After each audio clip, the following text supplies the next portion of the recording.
Welcome back, everyone. So we had a lot of interesting and truckload of information around extracurricular leadership, the position that you should have, the clubs you should be involved with, volunteering. So now on this episode, we'll be, focusing all on college application. So going on to the next question that we have for you is on the personal statement. So, what do you think that students should, portray on the personal statement? What would be your guidance? What is that you have seen through the years that student have missed on, or have projected something has made them have edged them out? So we need to learn that from you.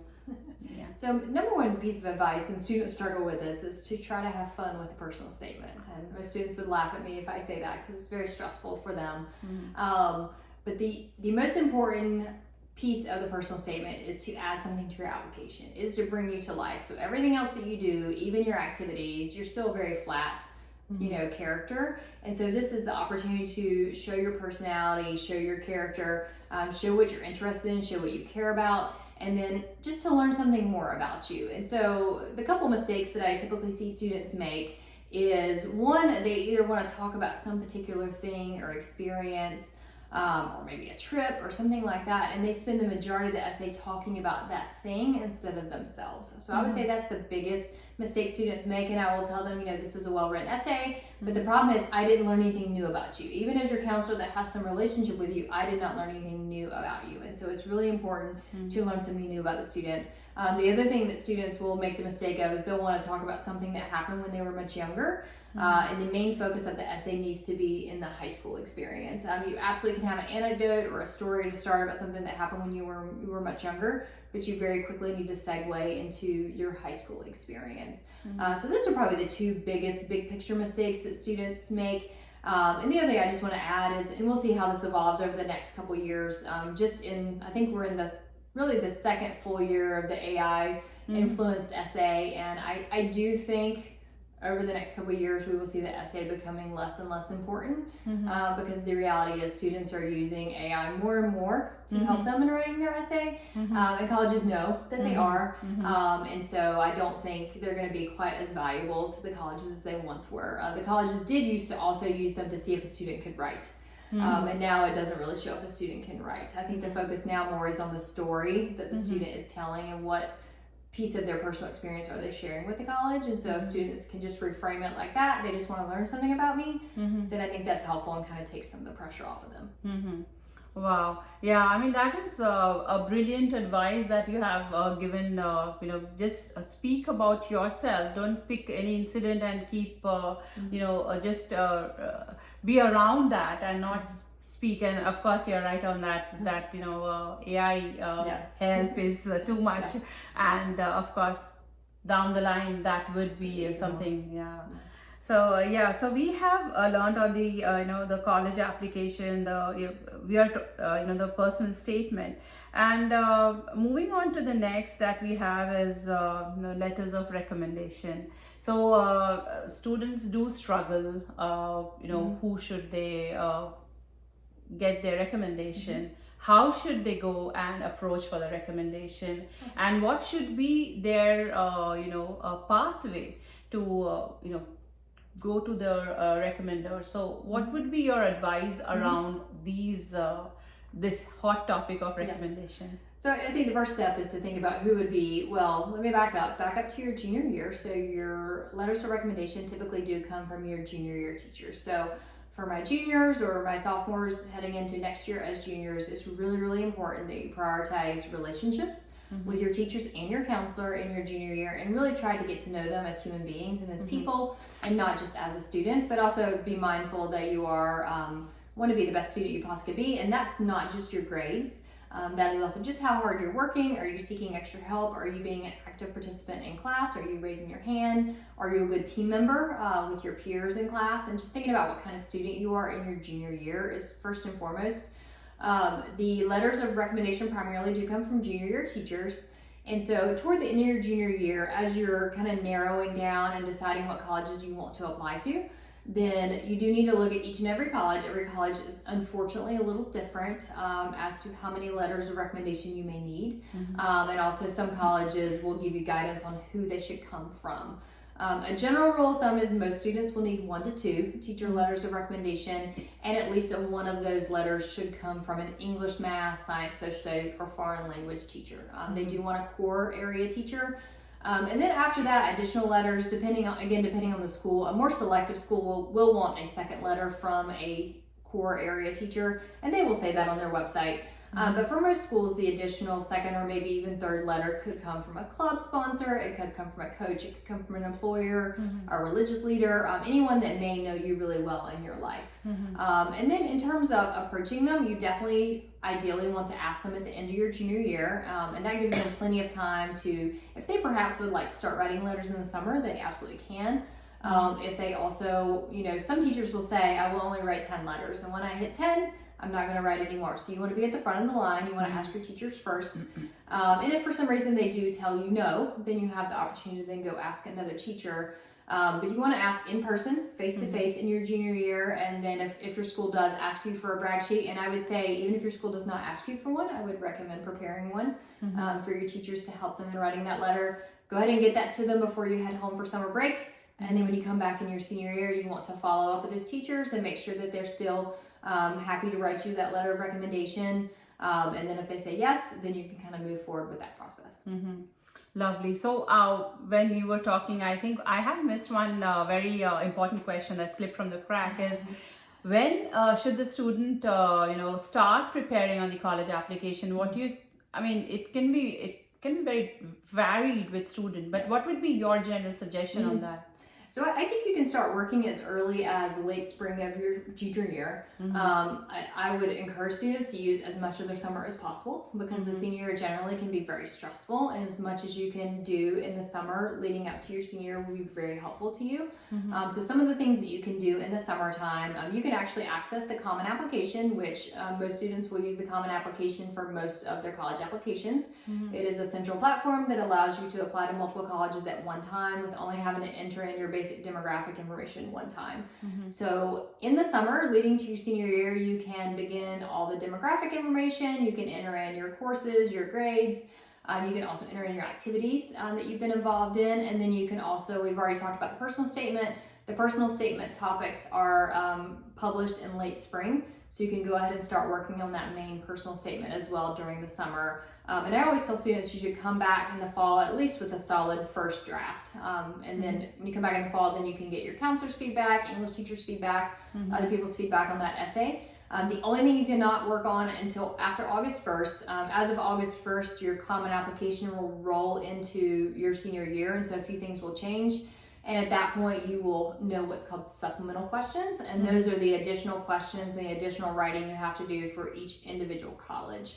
And so you can't do that, unfortunately, until after August 1st, but you can do pretty much everything else before August 1st. Exactly. And so you are kind of a bigger chunk of work and bigger chunk of activity you have taken care of before August, because you know much more and many more things coming up that will get populated on your college app, and which you have to start preparing and start writing and thinking over it. So that was a brilliant suggestion. And as Ms Schaeffer mentioned, that as early as in your junior year, late spring is the time that you should start, and at least be done with your personal statement, because that is something which all the students struggle. And I'm sure you have also scrapped many of those personal statement, and when it's not speaking about you, or you need need to tweak, so you should have a buffer, you should have a time to do those tweaking. So moving on to our next piece of on the college application that we have,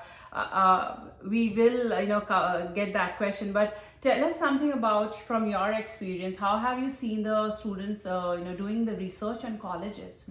What is your thought around the research when the student starts researching, how you should do, what you should do, and how you should approach that? So This is my absolute favorite topic. It's what I enjoy talking about the most is the research piece of things. I enjoy the junior year. And so you should, if you have not already, early junior year is when you should absolutely start researching different colleges. And so an easy way to start is most high schools do have colleges visiting them in the fall. And so your junior year is a great time to attend these visits. And I would encourage students, if depending on how your school has it set up, but talk to as many colleges as possible early in that junior year. Come to those visits, talk to the college representatives, attend a college fair if you're able to in your community, and kind of attend with an open mind and say, and try to figure out, what is it for each college, what is it you liked about that college? What did you not like about that college? And then you can then expand your search to looking for other colleges with those same criteria. Some of the big picture things that students can use to narrow down colleges, because we have over 3,000 colleges in the country. One is location. So just, do you want to be close to home? Would you like to be farther away from home? Would you like to be in a big city? Would you like to be in a rural area? Would you like to be, and do you want cold weather? Do you want warm weather? Do you like the mountains? Do you like the beach? So that's one just very quick way to kind of narrow things down. The second most important criteria is the size of the college itself. And so do you want, smaller colleges are fantastic to have small class sizes. If you're going to learn best in a smaller class where you can talk to your professor and get a lot of feedback. If you know that you want to attend graduate school someday, whether that's a PhD program, medical school, law school, small schools are fantastic both for advising and getting letters of recommendation. You will need those in college as well. Small colleges are fantastic for all of those things. Larger colleges tend to be a little bit better in terms of both diversity, both of the student body, as well as activities perhaps that are available to you. Also, if you want to go to the big rah-rah school spirit, big football games, sororities, fraternities, those kinds of things, there usually tends to be a little more happening on a larger college campus. So kind of figuring out what kind of student you are, what kind of campus environment you think that you would respond best to. And whenever possible, going ahead and visiting some colleges as well to kind of see, what you like the best. And then once you start kind of identifying some of those criteria, if you have academic programs you're interested in, and start kind of narrowing the criteria that you're most interested in, there are probably dozens of search engines out there. And so you can go into the search engines, put the criteria in that you're most interested in. The other piece as well is admissibility. So how strong a student are you? Are you a very, very strong student? Or perhaps maybe you're not as strong a student at this point, and that's okay. Because most colleges are not very hard to get into. The majority of them are not. And so but being very realistic about your chances. And so you want to look at how selective a college is as well when you're searching. And so then you can use these search engines to then really start narrowing down and kind of figuring out, some schools perhaps you could research a little bit more. You could visit in person, virtually, and learn more about some different options for you.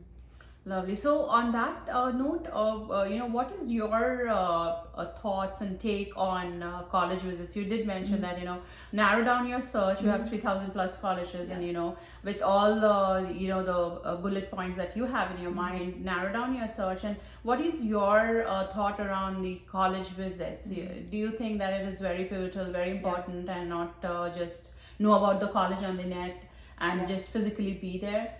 If possible, absolutely visit as many colleges as possible. And you can start with your own local area. Most local areas, like we're lucky to be here in the Triangle, and we have many, many options here. Start with your local schools. And again, that can help you even with size. Do I like the feel of a bigger campus? Do I like the feel of a smaller campus? And then kind of stretch out from there and visit whenever you can. It's not always possible if you're interested in schools that are farther away. If possible, you can kind of take family visits and kind of shift family visits around, maybe visiting some colleges that are a little bit farther away. Spring break, summer break are fantastic times to visit college campuses. If you are unable to visit a campus, one of the best things that came out of COVID is literally every school now has fantastic virtual visit experiences. So they have tours you can take, they have information sessions where you can even interact live sometimes with people. They have panels, they have information sessions on different majors. So even if you cannot visit in person to a school, definitely take advantage of those virtual opportunities. And then I always caution, if possible, do not decide to attend a college until you have at least visited. So if you're unable to visit before you apply, I think that's fine. But then if you're considering that school, every single school in spring of your senior year will have admitted student opportunities. And again, if you're able to, even if it's farther away, to go out and visit that school during the admitted student event, that will tell you a lot about that school and help you figure out if that's the right fit school for you. Lovely, yeah. Don't shy away from visiting the college before, if you have decided that you want to attend that college.